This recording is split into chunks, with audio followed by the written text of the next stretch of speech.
Friends, welcome to meaning in Gujarati channel.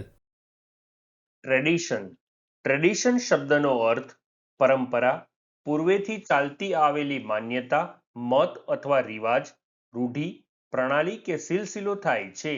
Tradition શબ્દને આપણે વાક્યમાં પ્રયોગ કરીને સમજીએ. વી ફોલો એન ઓલ્ડ ટ્રેડિશન, અર્થાત અમે જૂની પરંપરાનું પાલન કરીએ છીએ. એક બીજું ઉદાહરણ જોઈએ. Our town has a unique tradition, એટલે કે અમારા શહેરની એક અનોખી પરંપરા છે. એક અન્ય ઉદાહરણ જોઈએ. This tradition began sanctuaries ago, એટલે કે આ પરંપરા સદીઓ પહેલા શરૂ થઈ હતી. ફ્રેન્ડ્સ, વધુ માહિતી માટે અમારી વેબસાઇટ meaninginggujarati.com ની મુલાકાત જરૂરથી લેજો અને ચેનલ પર બીજી વિડીયો છે જે તમે જોઈ શકો છો અને ચેનલને લાઈક, શેર, સબસ્ક્રાઇબ અને કોમેન્ટ કરવાનું ભૂલશો નહીં.